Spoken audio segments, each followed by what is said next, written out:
एक आम मान्यता है कि श्री विष्णु बद्रीनाथ में अलकनंदा नदी में स्नान करते हैं, द्वारकापुरी में वस्त्र पहनते हैं, पुरी यानी जगन्नाथ धाम में भोजन करते हैं और फिर रामेश्वरम में रात्रि शयन करते हैं। बद्रीनाथ में जहां भगवान विष्णु अवतार में हैं, तो वहीं द्वारका में वो द्वारकाधीश कृष्ण है और राजा है। पुरी में विष्णु जी के भोजन करने की मान्यता के कारण ही यहाँ का महाभोग महाप्रसाद बहुत प्रसिद्ध है।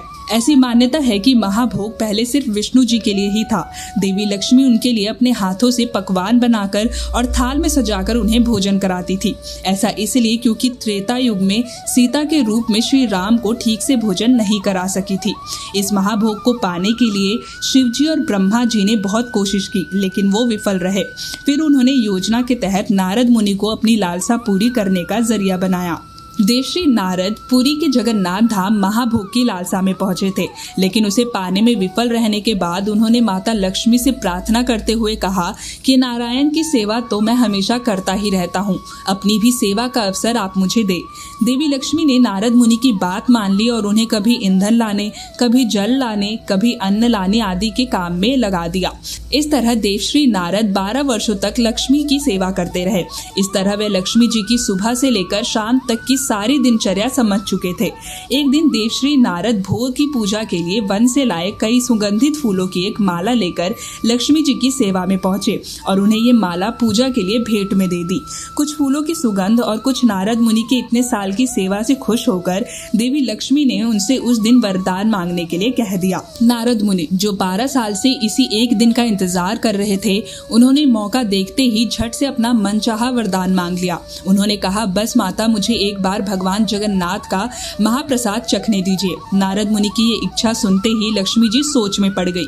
अब या तो नारायण को दिया वचन भंग होने वाला था या फिर नारद मुनि को दिया वरदान। ऐसे में उन्होंने देवश्री से कहा कि ठीक है, सही समय आने पर मैं आपको महाभोग जरूर खिलाऊंगी। नारद मुनि ये सुनकर खुशी खुशी वहां से चले गए। अगले दिन जब नारायण भोजन करने पहुंचे, तब देवी लक्ष्मी को चिंता में देखकर उसका कारण पूछा। उनके पूछने पर महालक्ष्मी ने उन्हें देवश्री नारद को दिए वरदान के बारे में बताया। सारी बात सुनकर विष्णु जी बोले, ठीक है देवी, आपका वरदान मेरा भी वरदान है। आप देवश्री नारद को जरूर महाभोग खिला दे, लेकिन उनसे कहिएगा कि भोजन के साथ साथ वो इस बात को भी पचा जाए कि उन्होंने महाभोग चखा है। अगर ऐसा नहीं हुआ तो सदियों से जो मैं सभी के लिए मना करता आ रहा हूँ, इससे शिवजी और ब्रह्मदेव को अच्छा नहीं लगेगा। विष्णु जी की अनुमति मिलने पर देवी लक्ष्मी ने एक दिन नारद मुनि को भोजन पर आमंत्रित किया और उन्हें प्रभु का महाभोग चखाया। नारद मुनि ये दिव्य भोजन करके ना सिर्फ तृप्त हो गए, बल्कि आनंद से भर गए। उन्होंने थोड़ा सा और भोजन बाद के लिए भी मांग लिया और अपनी पोटली में लेकर त्रिलोक भ्रमण करते रहे। इस दिव्य भोज के बाद उनकी खुशी का ठिकाना नहीं था और वो नारायण के साथ मन ही मन हंसते मुस्कुराते चले जा रहे थे।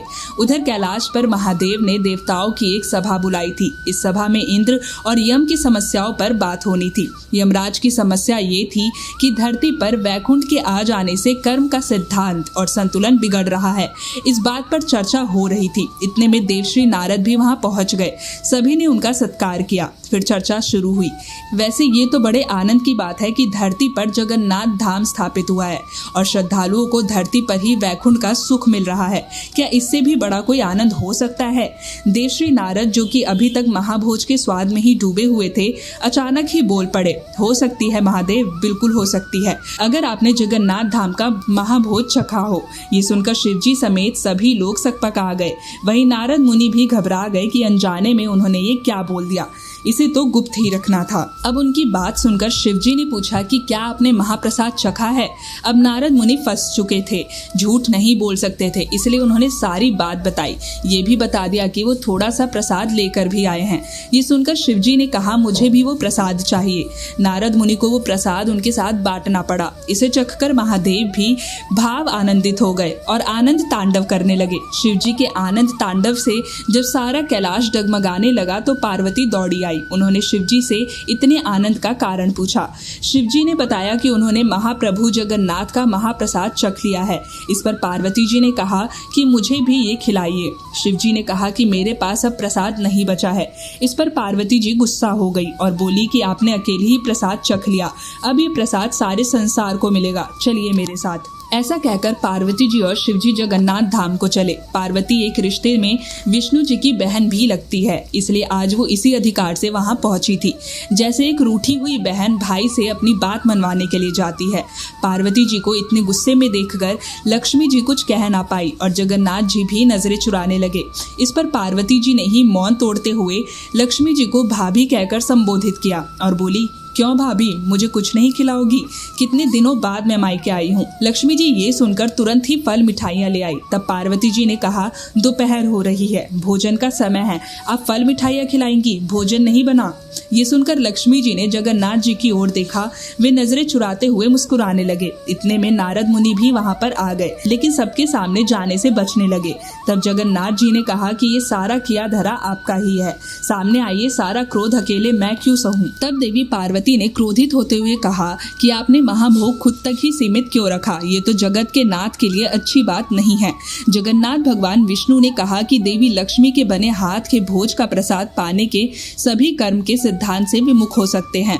इस तरह पाप पुण्य का संतुलन बिगड़ सकता है, इसलिए मैंने इसे सीमित करके रखा था। लेकिन अब आप कहती है तो मैं इसे आज से ही सार्वजनिक करता हूँ। अब से जगन्नाथ के लिए जो भी महाभोग तैयार होगा वो पहले आपको ही चढ़ाया जाएगा, उसके बाद ही मैं उसका भोग लगाऊंगा। आप अपनी संतानों से कितने स्वच्छ विमल भाव से प्रेम करती है, इसलिए आज से आप भी देवी बिमला के नाम से जगन्नाथ धाम में ही निवास करेंगी। इसे बिमला शक्तिपीठ के नाम से जाना जाएगा। महादेव भी अपने भैरव स्वरूप जगत के नाम से यहाँ निवास करेंगे और मेरे जगन्नाथ नाम को सार्थक करेंगे। इसके साथ ही जो भी श्रद्धालु केवल श्रद्धा और भक्ति भाव से आपका और मेरा दर्शन कर इस भाव से प्रसाद को स्वीकार करेंगे, वो अपने बंधनों से मुक्त हो जाएंगे। लेकिन प्रसाद ग्रहण करते हुए अगर वो स्वाद, गंध, कामना या किसी अन्य सांसारिक विषयों के बारे में सोचेंगे तो उनके लिए ये केवल व्यंजन भर रह जाएगा। इसलिए कहते भी है कि प्रसाद को प्रभु के साक्षात दर्शन के तौर पर देखना चाहिए और उसे ग्रहण करते समय केवल भक्ति भाव ही रखनी चाहिए, सांसारिक बातें नहीं।